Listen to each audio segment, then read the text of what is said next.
ಇದಕ್ಕೆ ನೀವು ಸಹಕಾರ ಕೊಡಬೇಕು. ನಮ್ಗೆ ಈ ಹಾಸನದ ಇತಿಹಾಸ ನೋಡಿದ್ರೆ ನನಗೆ ಬಹಳ ನೋವಾಗ್ತದೆ. ಕ್ಷಮಿಸಬೇಕು. ಅನೇಕ ರಾಜಕಾರಣಿಗಳು ಅನೇಕ ಕುಟುಂಬಗಳಿಗೆ ಇವತ್ತು ನೋವನ್ನು ತಂದಿದ್ದಾರೆ.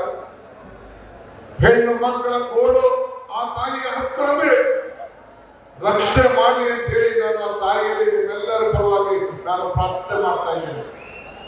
ಆ ತಾಯಿಯಂದಿರ ಸ್ವಾಭಿಮಾನ ಉಳಿಸ್ಬೇಕು ಅಂದ್ರೆ ಈ ಸ್ವಾಭಿಮಾನ ಸಮಾವೇಶವನ್ನ ನಾವಿಲ್ಲಿ ಹಮ್ಮಿಕೊಂಡಿದ್ದೇವೆ. ಇದನ್ನು ತಾವೆಲ್ಲ ಕರ್ತವ್ಯಬೇಕು. ನಾನು ಇದ್ರ ಬಗ್ಗೆ ಹೆಚ್ಚಿಗೆ ಮಾತಾಡೋಕೆ ನಾನು ಹೋಗೋದಿಲ್ಲ. ತಮ್ಗೆ ಹೇಳಿದಿಷ್ಟೇ, ಇದು ಹಾಸನದ ದೊಡ್ಡ ಇತಿಹಾಸ. ಎಲ್ಲ ಮಾಧ್ಯಮದಲ್ಲೆಲ್ಲ ಗೌಡರುಗಳ ನಾಡಿನಲ್ಲಿ ಇವತ್ತು ಹೋಗಿ ಕಾಳೆ ಆಗ್ತಾ ಇದೆ ಅಂತೇಳಿ ಮಾಧ್ಯಮದವರು ಬರೆದಿದ್ದಾರೆ. ನಾನು ಎಲ್ಲ ಮಾಧ್ಯಮದ ಸ್ನೇಹಿತರೆಲ್ಲ ಕೇಳಲಿಕ್ಕೆ ನಾನು ಬಯಸ್ತಾ ಇದ್ದೇನೆ. ನಿಜ, ಈ ದೇಶದಲ್ಲಿ ಕಾಂಗ್ರೆಸ್ ಪಕ್ಷ ಬೆಂಬಲಿಸಿ ಮಾನ್ಯ ಶ್ರೀ ದೇವೇಗೌಡರಿಗೆ ಈ ದೇಶದ ಪ್ರಧಾನಮಂತ್ರಿ ಮಾಡುವ, ಈ ದೇಶದಲ್ಲಿ ಬಿಜೆಪಿ ಬೆಂಬಲಿಸಿ ಕುಮಾರಸ್ವಾಮಿ ಅವರಿಗೆ 20 ತಿಂಗಳ ಕಾಲ ಮುಖ್ಯಮಂತ್ರಿಯನ್ನು ಮಾಡಿ, ನಾವು ಬಿಜೆಪಿನ ದೂರ ಇಡಬೇಕು ಅಂತ ಹೇಳಿ 14 ತಿಂಗಳ ಕಾಲ ಕುಮಾರಸ್ವಾಮಿ ಅವರನ್ನ ಈ ರಾಜ್ಯದ ಮುಖ್ಯಮಂತ್ರಿಯಾಗಿ ಕಾಂಗ್ರೆಸ್ ಪಕ್ಷ ಕೂಡ ಮಾಡಿ. ಆದ್ರೆ ಒಂದು ಈ ಸಂದರ್ಭದಲ್ಲಿ ಚಟ್ಪಟ್ಟ ಎಲೆಕ್ಷನ್ ಅಲ್ಲಿ ಮತ್ತು ಶಿಗ್ಗಾವಿ ಎಲೆಕ್ಷನ್ ಅಲ್ಲಿ ಕೆಲವು ಪ್ರಶ್ನೆಗಳನ್ನ ಜನರ ಮುಂದೆ ನಾವು ಇಟ್ಟಿದ್ದೆವು. ಏನಿಟ್ಟಿದ್ದು ಅಂತಂದ್ರೆ, ನೋಡಿ, ದೇವರಾಜ ಅರಸು ಕಾಲ ಇತ್ತು, ಕಾಂಗ್ರೆಸ್ ಸರ್ಕಾರ ಇದ್ದಾಗ ಊರಿಗೆ ಭೂಮಿ ಅಂತ ತಂದಿದ್ದು, ಅದು ಒಂದು ಗ್ಯಾರಂಟಿಯ ಯೋಜನೆ. ಇಂದಿರಾ ಗಾಂಧಿ ಅವರ ಕಾಲ ಇತ್ತು, 20 ಅಂಶದ ಕಾರ್ಯಕ್ರಮವನ್ನು ತಂದು ರಾಷ್ಟ್ರ ಬ್ಯಾಂಕಿನ ರಾಷ್ಟ್ರೀಕರಣ ಕಾರ್ಯಕ್ರಮ ಅಂತಿತ್ತು, ಪೆನ್ಷನ್ ಇತ್ತು, ಅಂಗನವಾಡಿ ಇತ್ತು. ಅವೆಲ್ಲ ಕಾಂಗ್ರೆಸ್ ಗ್ಯಾರಂಟಿಯ ಕಾರ್ಯಕ್ರಮ ಅಂತ ಹೇಳಿದಂತ.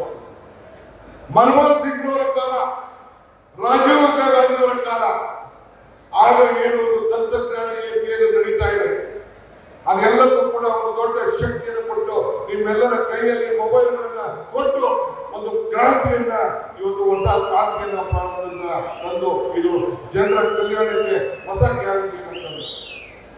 ಮನಮೋಹನ್ ಸಿಂಗ್ ಅವರ ಕಾಲದಲ್ಲಿ, ಸೋನಿಯಾ ಗಾಂಧಿ ಅವರ ನಾಯಕತ್ವದಲ್ಲಿ ಇವತ್ತು ಆಹಾರ ಪದ್ಧತಿ ಕಾಯ್ದೆ ತೆಗೆದುಕೊಂಡು ಬಂದು ವಿದ್ಯಾ ಕ್ಷೇತ್ರದಲ್ಲಿ ಎಲ್ಲರಿಗೂ ಕೂಡ ವಿದ್ಯೆಯನ್ನು ಕೊಡಬೇಕು ಅಂತೇಳಿ ಕಾಯ್ದೆಯನ್ನು ತೆಗೆದುಕೊಂಡು ಬಂದು, ಆಹಾರ ಪದ್ಧತಿ ಕಾಯ್ದೆ, ವಿದ್ಯಾ ಕ್ಷೇತ್ರದಲ್ಲಿ ಕಾಯ್ದೆ, ಎಲ್ಲರಿಗೂ ವಿದ್ಯಾ ಹಕ್ಕು ಮತ್ತು ಇವತ್ತು ಉದ್ಯೋಗ ಕ್ರಾಂತಿ ಯೋಜನೆಯನ್ನು ತೆಗೆದುಕೊಂಡು ಬಂದು ಉದ್ಯೋಗ ಗ್ಯಾರಂಟಿ ಯೋಜನೆ ತೆಗೆದುಕೊಂಡು ಬಂದು. ಇದು ಕಾಂಗ್ರೆಸ್ ಪಕ್ಷದ ಗ್ಯಾರಂಟಿ, ಆಗಿನ ಕಾಲದ ಗ್ಯಾರಂಟಿ.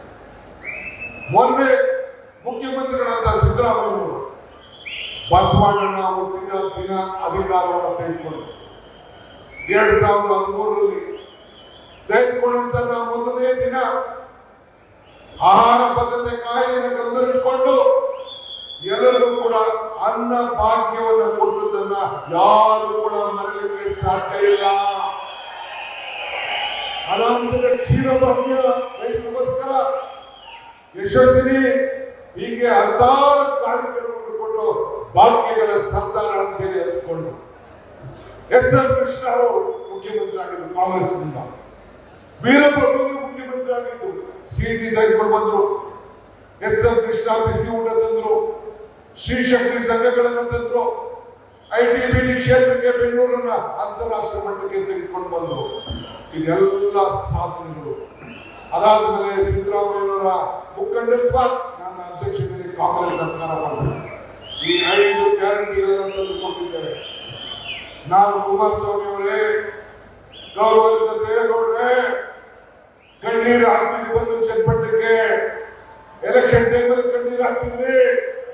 ನಾನು ನಿಮ್ಮ ಸಾಕ್ಷಿ ಗುಡ್ಡೆ ಏನು ಅಂತ ಕೇಳಕ್ಕೆ, ನಿಮ್ಮ ದೇವೇಗೌಡ ಸಾಕ್ಷಿ ಗುಡ್ಡೆ ಈ ಹಾಸನದಲ್ಲಿ, ಈ ರಾಜ್ಯದಲ್ಲಿ ಏನು ಅಂತ ಕೇಳಕ್ಕೆ ನಾನು ಏನು ಅಂತ ನಿಮಗೆ ಬಯಸ್ತಾ ಇದ್ದೀನಿ. ಅದಕ್ಕೆ ತಾವು ಉತ್ತರ ಕೊಡಬೇಕು ಅಂತ ನಾನು ಒತ್ತಾಯ ಮಾಡ್ತಾ ಇದ್ದೀನಿ.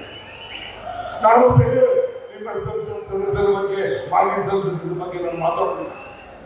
ಆ ಸಾಕ್ಷಿ ಗುಡ್ಡೆ ಬಗ್ಗೆ ನಾನು ಚರ್ಚೆ ಮಾಡ್ಕೊಳ್ಳೋದಿಲ್ಲ, ಅಸಹ್ಯ ಆಗ್ತದೆ. ಆದರೆ ನೀವು ಮಾಡುವಂತ ಸಾಧನೆ ಗ್ಯಾರಂಟಿ ಏನು, ಅದಕ್ಕೆ ಇವತ್ತು ಈ ಜನ ಕಲ್ಯಾಣ ಕಾರ್ಯಕ್ರಮದಲ್ಲಿ, ಜನ ಕಲ್ಯಾಣ ಸಮಾವೇಶದಲ್ಲಿ ನಮ್ಮ ಕಾಂಗ್ರೆಸ್ ಪಕ್ಷದ ಇತಿಹಾಸ, ಕಾಂಗ್ರೆಸ್ ಪಕ್ಷದ ಶಕ್ತಿ, ಕಾಂಗ್ರೆಸ್ ಪಕ್ಷದ ಕಾರ್ಯಕ್ರಮ, ಇದನ್ನ ನಾವೆಲ್ಲರೂ ಕೂಡ ಚರ್ಚೆ ಮಾಡಲಿಕ್ಕೆ ನಾವೆಲ್ಲ ಇಲ್ಲಿ ಬಂದಿದ್ದೇವೆ. ಇವತ್ತು ಈ ದೇಶದಲ್ಲಿ ಇವತ್ತು ತಾವೆಲ್ಲ ಗಮನಿಸಿದ್ದೀವಿ, ನಾವು ಬದುಕಿನ ಮೇಲೆ ರಾಜಕಾರಣವನ್ನು ನಾವು ಮಾಡ್ತಾ ಇದ್ದೇವೆ. ನಾವು ಯಾವತ್ತೂ ಕೂಡ ಭಾವನೆ ಮೇಲೆ ನಾವು ರಾಜಕಾರಣ ಮಾಡುವುದಿಲ್ಲ, ಭಾವನೆ ಮೇಲೆ ರಾಜಕಾರಣ ಮಾಡುವುದಿಲ್ಲ, ಧರ್ಮಗಳ ಮೇಲೆ ನಾವು ರಾಜಕಾರಣ ಮಾಡುವುದಿಲ್ಲ. ನಿಮ್ಮೆಲ್ಲರ ಬದುಕಿನ ಮೇಲೆ ನಾವು ರಾಜಕಾರಣ ಮಾಡ್ತೇವೆ. ನಮ್ಮ ಅಧಿಕಾರ ಇವತ್ತು ಏನಿದೆಯಲ್ಲ, ಇದು ನಶ್ವರ. ಆದರೆ ನಮ್ಮ ಸಾಧನೆಗಳು, ಕಾಂಗ್ರೆಸ್ ಪಕ್ಷದ ಸಾಧನೆಗಳು